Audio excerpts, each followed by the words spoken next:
My name is Rick Blaine, and I'm a former alcoholic and drug addict who got clean and sober in 1985. And for the past 6 years, um, I've been helping drug addicts and alcoholics and families in Morocco. I chose the name Rick Blaine because of my favorite film is Casablanca, and I lived for a year and spent 18 months or so actually trying to start Narcotics Anonymous and Alcoholics Anonymous in Casablanca with some success. Our hospital there now has started a couple of meetings. My primary purpose was to help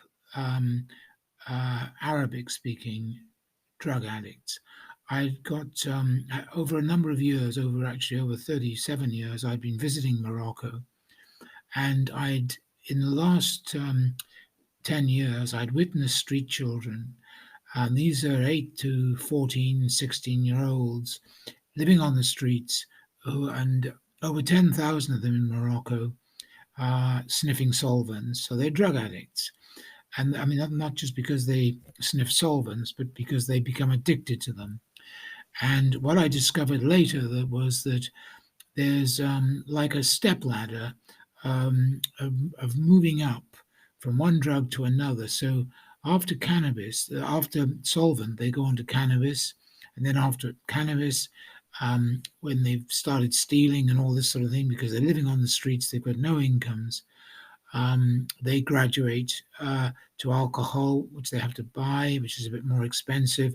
And then they've got another drug there called Karkubi, which is the most horrendous drug I've ever come across. And I'm extremely familiar because of my own experience with most drugs. Uh, anyway, I discovered very quickly that the only AA, Alcoholics Anonymous, and NA, Narcotics Anonymous meetings were in English and French. And so I went back there to start them in Arabic. The local dialect is called Darija, and that was my aim. And fortunately, with a little bit of help from the medical profession, I was able to start. So the first meeting I started was in Tangier. There I'd had huge help from a couple of doctors who had become great friends. I'd contacted the World Services of AA and NA, and they'd advised me that talking to the medical profession to get their support would be a good start. At the same time, what I did was after I'd been there living there, I went to live there.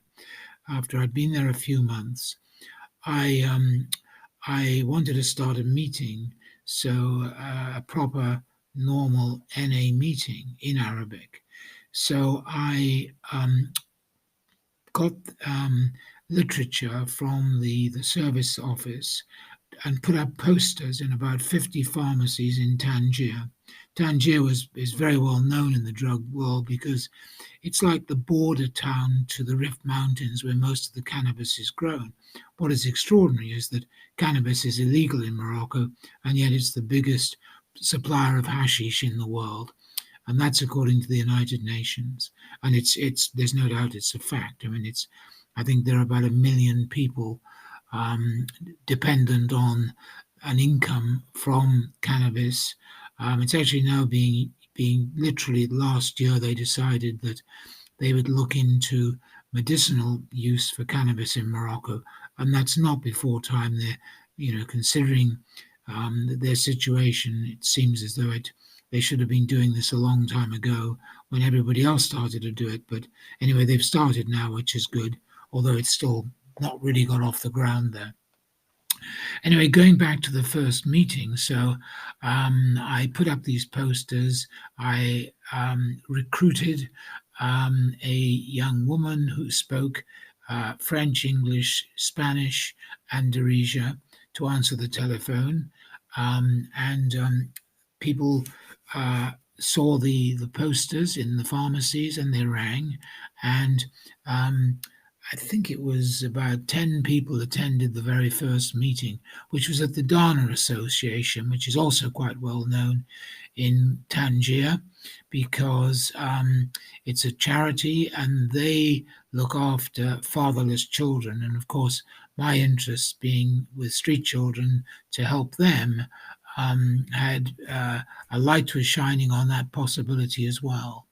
So every Saturday for the next 6 months, I had a meeting, and it went up and down in numbers until in the end there were about after a year actually.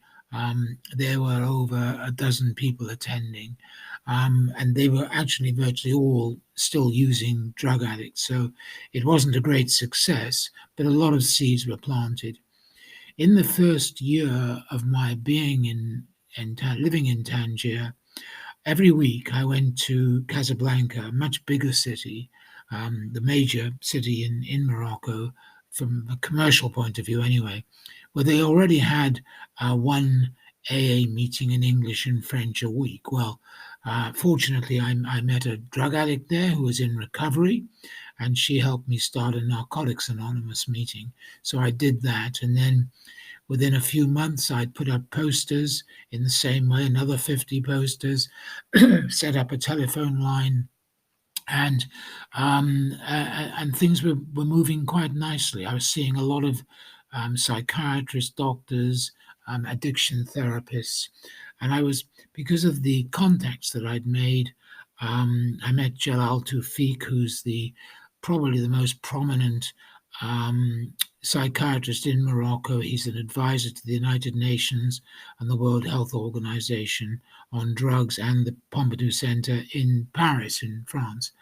Um, and that led me to meeting another psychiatrist, Mehdi Pace, who got me an invitation to go to the annual addiction psychiatrist and therapists meeting where I was invited to speak in Rabat.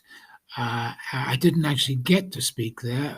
It was rather unfortunate that the person running it decided that other things were more important than having a speaker who probably knew more about drugs and recovery than almost anybody there, because they know very little about NA and AA in Morocco, whereas they exist in over 180 countries in the world in over 80 languages.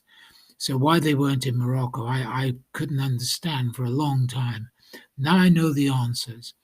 And in the next podcast I make, I'm going to describe what those answers are and how they should go forward.